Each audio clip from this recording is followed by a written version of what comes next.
后来继续来到高雄，这个较近的海军官兵去过所在，目前已经有9个人疑似出现着新冠病毒的症状。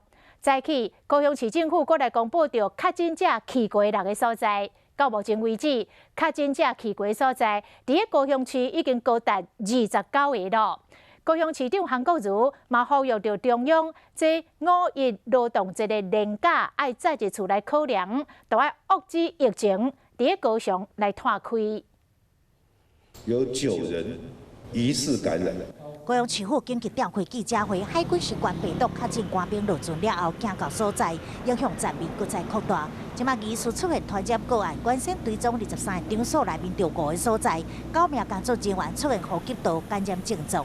担心会有一个传播传染的一个风险，所以这9位都已经采检了，我们很积极的请实验室赶快能够有这个报告。因感染的人数扩大，确诊官兵所接触的2262个人，拢需要追踪。做一个追踪关怀，那对自主健康管理，只要他有相关的症状，一定要跟我们联系。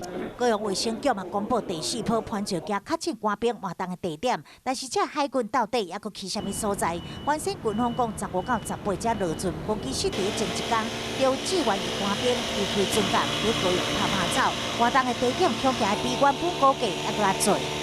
实践靠港到底什么时候放阿兵哥下船，连这个东西都讲不清楚，那舰上的管制是如何管制的？